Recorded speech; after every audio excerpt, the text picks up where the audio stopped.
Salut les amis, c'est Ludo, j'espère que vous allez bien. On se retrouve aujourd'hui pour une nouvelle vidéo et on va parler aujourd'hui des sorties du mois.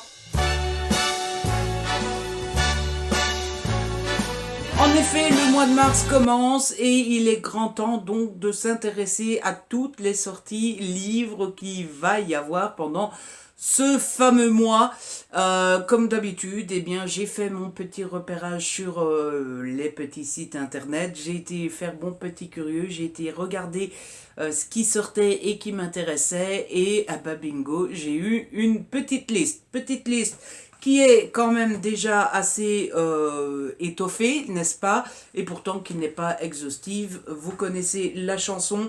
Je n'ai pris que ce qui m'intéressait moi. Évidemment, il y a des dizaines et des dizaines d'autres sorties qui vont sortir le mois prochain, mais vous vous doutez bien que je ne peux pas faire une vidéo avec toutes les sorties, sinon ça durerait très longtemps, et donc voilà. Mais bon, c'est déjà pas mal parce que je pense que j'en ai une bonne vingtaine ou 25, un truc comme ça, donc rien qu'avec ça, il y a déjà de quoi faire.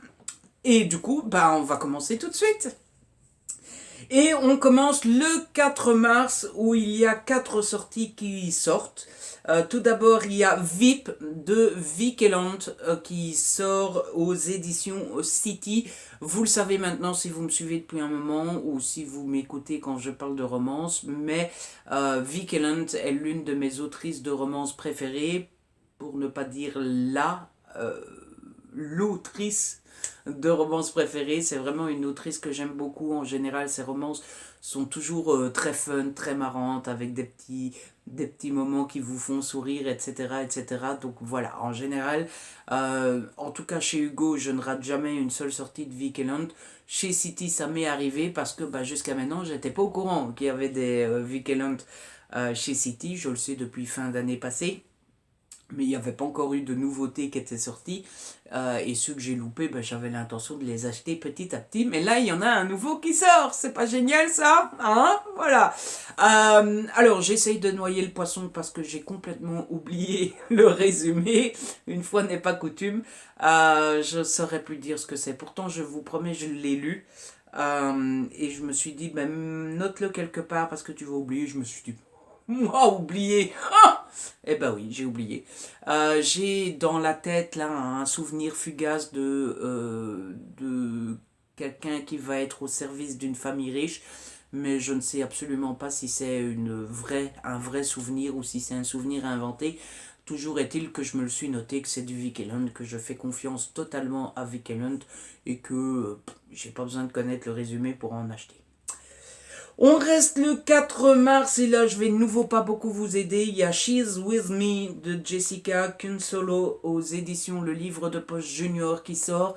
Je l'ai noté pourquoi? Parce que c'est une romance Wattpad qui était sortie chez Hachette à l'époque. Et c'est une romance qui me tentait beaucoup, mais que je n'ai jamais acheté parce que c'est le genre de livre que vous payez plein pot. Hein. Je ne sais pas à combien ils sont chez Hachette, mais je suppose que c'est du 16, 17, 18 euros. Et qui sont comme ça, hein. Vous avez 110 pages et puis c'est tout. Et je dois vous avouer que bah, vous allez dire peut-être dire que je suis radin, mais moi donner 16, 17, 18 euros pour un livre qui fait 150 pages, non. Non. Donc voilà, je ne l'ai jamais acheté en grand format. Là, il sort en format poche. Je me suis dit pourquoi pas. Je n'en sais pas plus, mis à part que c'est une romance Wattpad. Je ne sais pas plus vous aider que ça. Désolé. Toujours le 4 mars, aux éditions Harlequin, cette fois-ci, il y a Life is Short, Love is Rare de Alana Scott qui sort aux éditions Harlequin dans la collection EH. Moi, je l'ai déjà, je l'ai eu reçu en service presse. D'ailleurs, collection EH, si vous passez par là, Un grand merci. Je vous avoue que quand je l'ai demandé, je ne connaissais rien à l'histoire. Je l'ai demandé parce que j'ai lu les deux premiers titres d'Alana Scott et que j'ai passé un super bon moment. Et c'est pour ça que j'ai demandé celui-ci en service presse. Alors, 6 ans d'exil, voici ce que Robin a choisi pour fuir le secret qui le ronge. 6 ans à surfer sur les plages du monde entier, loin de son pays basque natal. Sauf que le meilleur moyen de se libérer de son passé, c'est de lui faire face. Lorsqu'il le comprend, Robin décide de revenir à Bidart, bien déterminé à reprendre le contrôle de sa vie, mais une rencontre avec une fille à la répartie explosive va à nouveau bousculer ses plans. Tout ce qu'on aime dans la romance. En tout cas, ça me donne très envie et j'ai bien hâte de le lire. Ensuite, toujours le 4, et là aussi je l'ai reçu en service presse, je l'ai même déjà lu. On a Les cicatrices de Claire Favant aux éditions HarperCollins dans la collection Noir. Vous voyez, c'est marqué dessus, ça sort le 4 mars 2020. Je l'ai déjà lu, c'était mon premier Claire Favant. Ici, on a deux histoires en parallèle. D'un côté, on a un couple où l'homme veut absolument divorcer. D'ailleurs, ils sont déjà séparés, mais ils vivent toujours dans la même maison. L'homme veut absolument se distancer de la femme. Et l'homme dit, bah voilà, c'est fini entre nous, il est temps de passer à autre chose, etc. Et la femme ne veut absolument pas. Et elle fait tout pour lui rendre la vie compliquée. Et de l'autre côté, on a un tueur en série qui s'appelle, qu'on surnomme, pardon, Twice. Ce tueur en série, il fait quoi? Eh bien, il enlève des femmes, toujours par deux. Il les séquestre chez lui, il les viole à répétition dès qu'il a envie dès qu'il a envie. Voilà, tout simplement. Et après, il les tue et il les abandonne. Et il fait toujours pareil. Sauf que là, ça faisait plusieurs années qu'il n'avait pas frappé. Et ben, ça recommence. Voilà. Et donc, vous avez ces deux histoires que vous allez suivre en parallèle. Et c'était juste génial. J'ai beaucoup aimé. Donc, je vous le conseille. On quitte le 4 mars et on passe au 5. Et le 5, il y a Siège 7A de Sébastien Fitzek aux éditions L'Archipel. Je l'ai aussi. J'ai beaucoup de chance. Hein. Le voici, le voilou. Alors Sébastien Fitzek, pardon, je l'avais demandé parce que... Enfin, je l'ai demandé, je ne l'avais pas, je l'ai demandé, parce que c'est un petit peu du tout ou rien avec Sébastien Fitzek. J'avais adoré celui d'il y a 2 ans qui était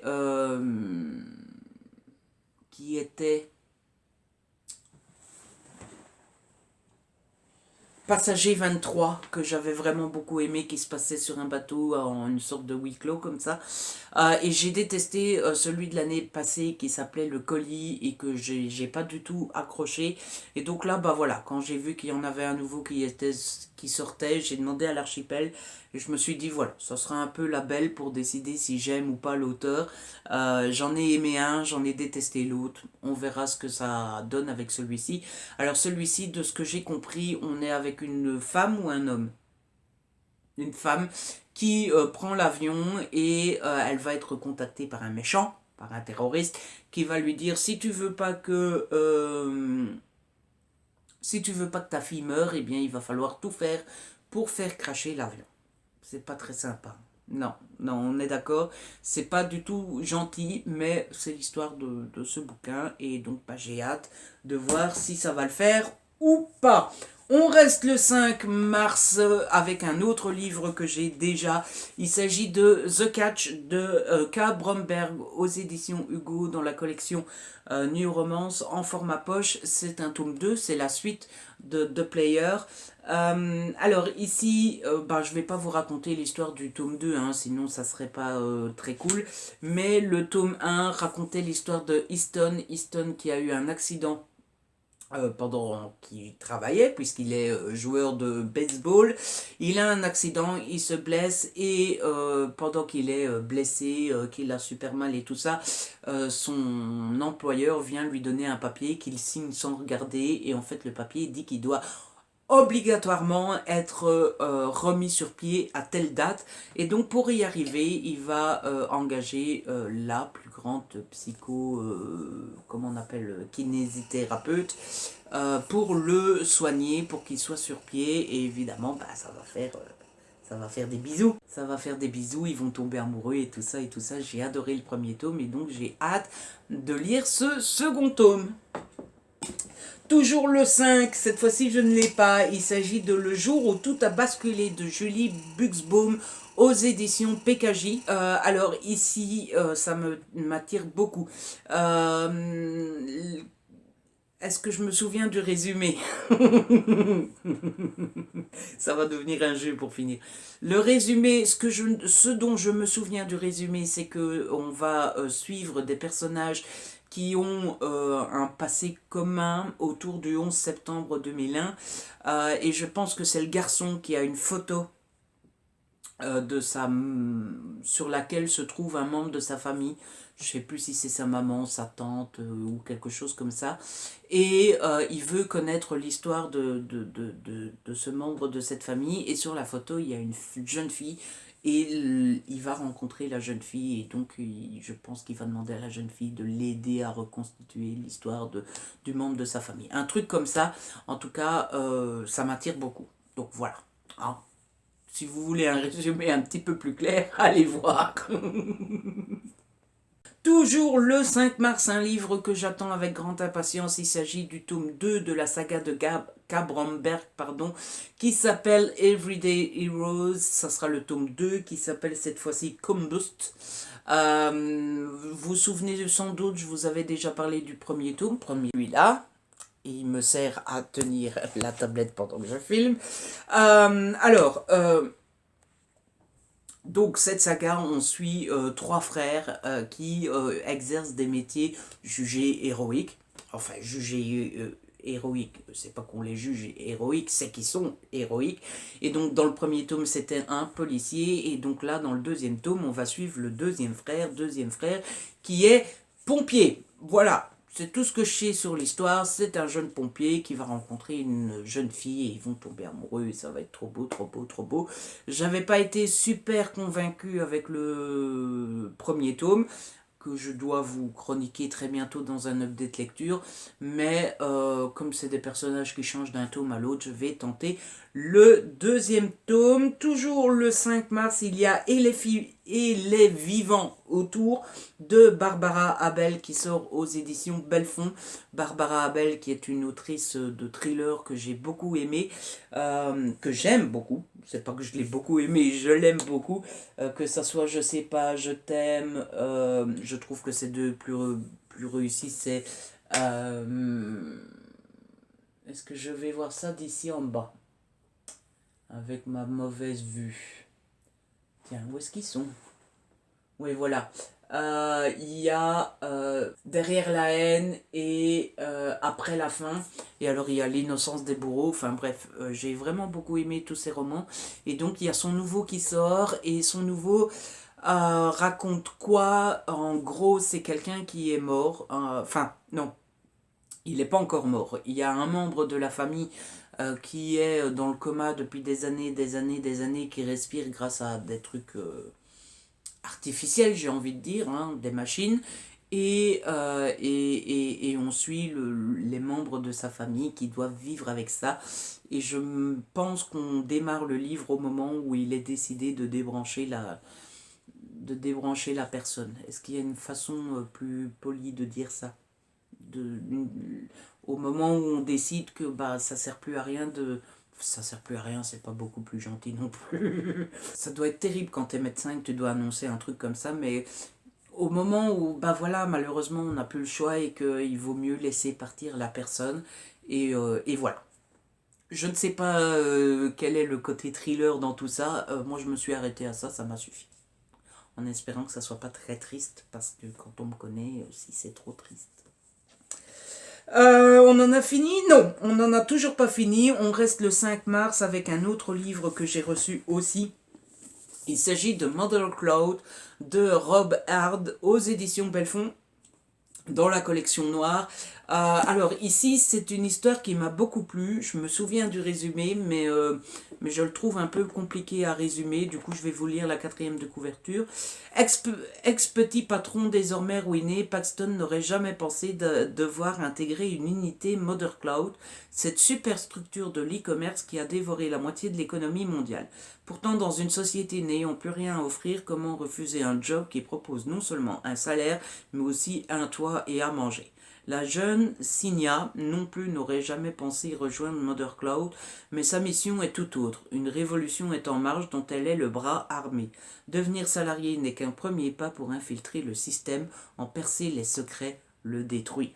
Dans cet univers où tout est calculé, paramétré, surveillé, où l'humain disparaît au profit de la rentabilité, où l'individu n'est qu'un algorithme, Signa et Paxton réalisent bientôt qu'il est impossible de dévier à moins d'être prêt à se sacrifier. Voilà. Ça donne très envie avec un côté satire de la société de consommation. Mais ça peut toujours être intéressant. Donc bah, j'ai hâte de le lire. Ensuite, on quitte vraiment le 5 mars cette fois-ci et on passe au 6. Le 6, il y a deux BD qui sortent. La première, c'est Olive qui sort aux éditions Dupuis. Alors, l'histoire de Olive me titille beaucoup et pourtant je la trouve assez mystérieux, un peu SF comme ça. Si j'ai bien compris, c'est Olive qui s'est créé un monde à elle, un monde imaginaire, mais qui semble quand même exister. Et bah, elle est très bien dans ce monde-là, elle est contente, elle est toute seule et elle a la paix. Sauf qu'un beau jour, il y a des humains qui arrivent dans ce monde-là et elle n'est pas contente parce qu'elle veut être toute seule dans son monde. Voilà ce que j'ai compris du résumé. C'est un petit peu what the fuck, on est d'accord, mais voilà. Et l'autre BD, c'est Monsters Delice. C'est une BD donc, et c'est aux éditions Le Lombard. Et là, j'ai complètement oublié l'histoire, mais bon, regardez la couverture. Regardez-moi cette petite couverture comme elle est toute mimi, toute jolie. C'est trop mignon. Donc voilà, c'est pour ça que je l'ai noté. Non, mais c'est vrai, j'ai lu le résumé, je l'ai oublié, mais soyons honnêtes, qu'est-ce qui m'a fait mettre la BD dans ma liste au départ? C'est la petite couverture toute mimi, toute jolie, toute douce. Voilà, il m'en faut pas plus.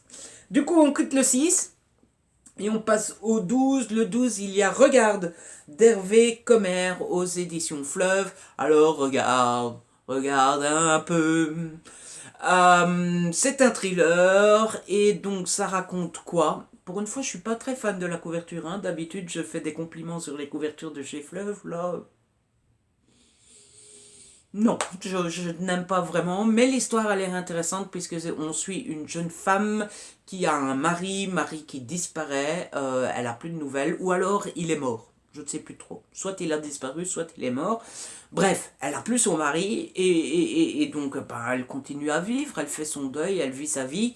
Et un beau jour, elle arrive quelque part dans un mobil-home, il me semble. Et dans ce mobil-home, c'est bizarre, mais tout fait croire à la dame que le mobil-home, il est à son mari. Que c'est son mari qui habite là. Parce qu'il y a des photos de lui, parce qu'il y a des vêtements à lui, parce que voilà, tout fait penser à son mari. C'est comme si son mari habitait là. Mais c'est impossible, il est mort ou il a disparu. Alors, qu'est-ce qui se passe-t-il? Ah ben, il faudra lire le livre pour le savoir. Ah, ah, ah. Suspense. Toujours le 12, on a une romance qui sort aux éditions Hugo et il s'agit de Eleonore et André de Brittany C. Cherry qui sort. Alors Brittany C. Cherry, vous la connaissez, c'est l'autrice de la saga The Element. Moi je n'ai lu que le tome 1 qui s'appelle The Air It Breathes. L'air qu'elle respire. Ah non, c'est un homme. L'air qu'il respire. Breathe. Oh, take a breath. Oh. Bref, c'est pas du tout le propos. Ici, on suit une jeune femme et un jeune homme qui se rencontrent quand ils sont jeunes. On devrait me payer pour faire les speeches des livres. Donc ils se rencontrent, ils sont amoureux, tac boum boum, ils font des bisous bisous bisous. Tout va bien jusqu'au moment où ils doivent se séparer, je ne sais plus pourquoi, mais ils doivent se séparer. La vie fait que ils se revoient plus et les années passent et les années passent et les années passent. Et puis la jeune fille cherche du travail, elle va en trouver, elle va devenir nounou pour un couple. Et quand elle va arriver pour faire la nounou, surprise, c'est qui son employeur? Eh bien c'est son amoureux de quand elle était jeune. C'est vraiment pas de bol là, ça. Et donc voilà, je suppose qu'ils vont retomber amoureux. J'espère que c'est bien fait parce que s'il y a une histoire d'adultère là-dedans, ça va légèrement m'agacer. Donc on verra bien, mais en tout cas le speech de départ me donne bien envie. On reste le 12 mars et on reste chez Hugo en format poche cette fois-ci puisqu'il y a Secret défense d'aimer numéro 2 d'Axel Auclair en format poche chez Hugo dans la collection New Romance. J'ai surkiffé le tome 1, c'est mon coup de cœur romance du début d'année chez Hugo. Et donc j'ai vraiment trop hâte d'avoir ce tome 2. Pour vous dire la vérité, j'espérais qu'il arriverait aujourd'hui. On est le 27 février quand je tourne cette vidéo-là et j'espérais avoir le livre pour vous le montrer, pour pas devoir mettre l'image incrustée parce que ça m'énerve de mettre l'image incrustée. Bref, on s'en fout, tout le monde s'en fout. Bref, alors l'histoire de Secret défense d'aimer, c'est l'histoire d'une jeune femme qui est militaire. Et elle est militaire dans un coin où il pleut tout le temps, machin bidule. Elle demande son transfert, elle espère être transférée dans le sud, sauf qu'elle est transférée à Paris.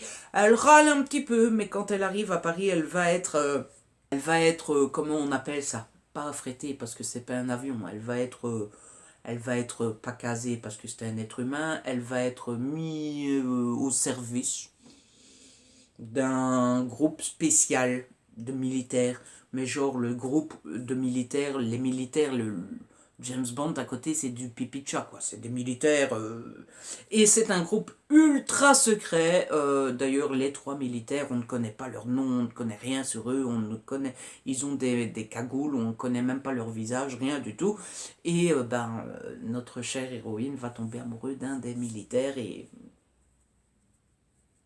voilà, j'ai adoré le premier tome, j'ai hâte d'avoir ce second tome. Toujours le 12, il y a C'est pas ma faute. C'est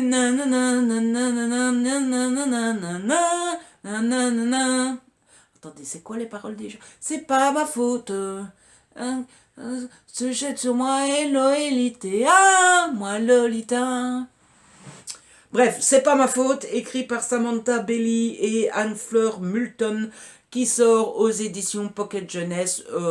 Alors là aussi, c'est un synopsis. On suit une youtubeuse, influenceuse, blogueuse, machin bidule. Et cette influenceuse, machin bidule, elle va se faire pirater. Ou alors elle va faire une connerie. Enfin bref, elle est sur un piédestal, tout le monde l'adore, toute sa communauté l'adore, un peu comme vous avec moi.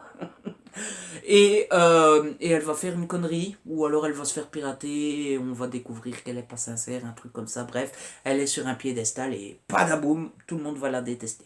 Ce que j'espère n'arrivera jamais avec moi. Vous m'aimez, hein, n'est-ce pas? Ah oui, vous m'aimez.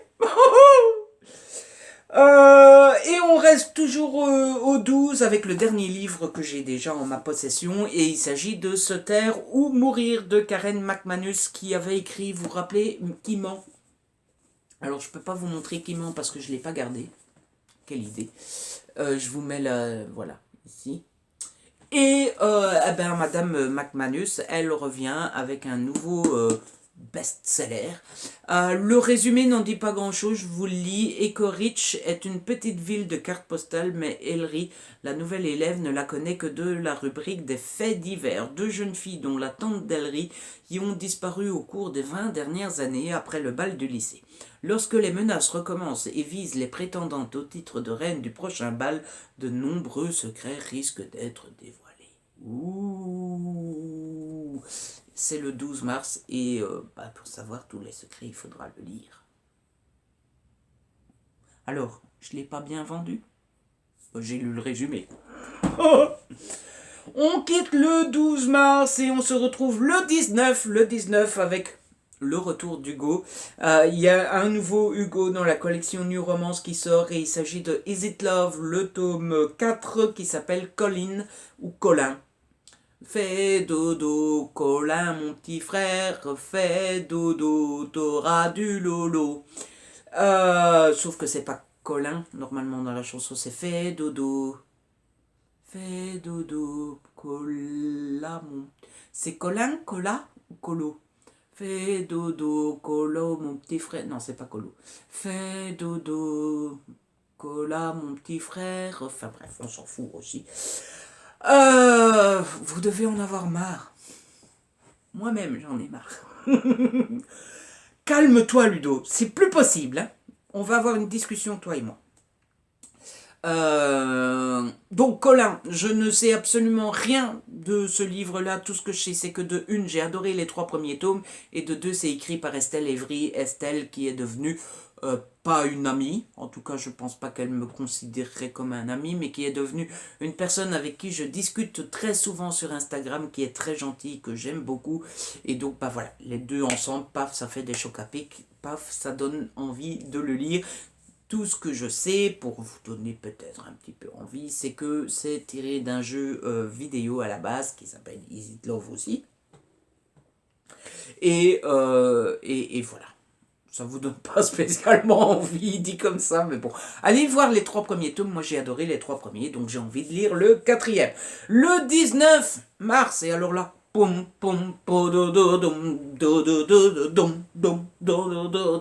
y a le nouveau Linwood Barclay qui sort, qui s'appelle Champ de tir, et ça sort aux éditions Belfond. Je ne peux pas vous mettre la couverture, je suis désolée. En tout cas, au moment où j'ai fait la recherche de tous ces livres-là et tout ça, la couverture n'était pas disponible. Peut-être que d'ici le moment où je ferai le montage, la couverture sera à nouveau disponible. Mais en tout cas, s'il n'y a pas de couverture là, pas la peine de me le dire en petit commentaire. Je sais que vous me le dites très gentiment. Mais s'il n'y en a pas, c'est parce que pour le moment, pas disponible. Mais toujours est-il que j'ai très hâte que ce livre-là sorte. Parce que c'est du Linwood Barclay. Je n'ai pas lu l'histoire, mais cette fois-ci, c'est pas. Faut pas me dire que c'est pas bien. C'est juste que c'est le tome 4 de la trilogie Faux Amis, Faux. C'était quoi les premiers tomes là? Faux Amis, Fausses Promesses et Vraie Folie. Et donc, j'ai trop hâte. Voilà. Tout ce que je sais, c'est que ça se passe un an après les événements de la première trilogie. Donc, vivement. On quitte le 19 mars, on passe au 25. Le 25, il y a Comme un battement d'ailes de Sylvia Day qui sort aux éditions J'ai lu. Alors Sylvia Day, vous la connaissez sans doute, c'est celle qui a écrit la saga Crossfire. Crossfire dont j'ai lu les 3 premiers tomes, je crois que j'ai le 4 dans ma palme, mais pourquoi est-ce que j'ai toujours pas lu le 4? Eh bien, tout simplement parce que j'ai complètement oublié ce qui se passait dans les 3 premiers, et donc il faut que je prenne le courage pour relire toute la saga, sauf qu'à chaque fois, j'ai mieux à faire, donc je ne le fais pas. Toujours est-il que j'avais surkiffé les 3 premiers tomes de Crossfire, et donc ça me donne envie de découvrir le nouveau titre de Sylvia Day. J'ai lu là aussi le résumé, et là aussi je l'ai oublié. Je me demande si là aussi c'est pas une question de quelqu'un qui va être au service de l'autre ou un truc comme ça. Mais je n'en sais pas plus. Je suis désolée, oui je sais, je vous déçois, mais la vie n'est que déception. Oh, pauvre de moi. On passe au 25, on reste au 25, et le 25 il y a, alors là, encore un livre dont je ne sais rien du résumé, mais il y a le nouvel Joël Dicker qui sort, qui s'appelle L'énigme de la chambre 622. Ça sort aux éditions de Fallois. Je ne sais absolument rien de cette histoire. Tout ce que je sais, c'est que c'est du Joël Dicker. Voilà. Joël Dicker, c'est comme Harlan Coben, Linwood Barclay, Barbara Abel, Dan Brown, Stevenson. Il n'y a pas besoin de connaître l'histoire pour avoir envie d'acheter le livre. C'est du Joël Dicker. C'est tout. Et enfin, le dernier livre que j'ai à vous présenter dans cette vidéo, il est un petit peu de temps parce que ça va me demander beaucoup de montage, tout ça. Hein, bon. C'est pas un livre, c'est une bande dessinée. Il s'agit de Les Sœurs Grey-Millet. Et ça sort aux éditions Dupuis. Regardez-moi cette couverture. Est-ce qu'elle n'est pas canon, cette couverture? Je vous le demande. Non? Ben, vous n'avez pas de goût, les amis, hein, je vous le dis. Non, sérieusement, moi je la trouve géniale. Dans cette BD, on suit des sœurs qui s'appellent Grémier.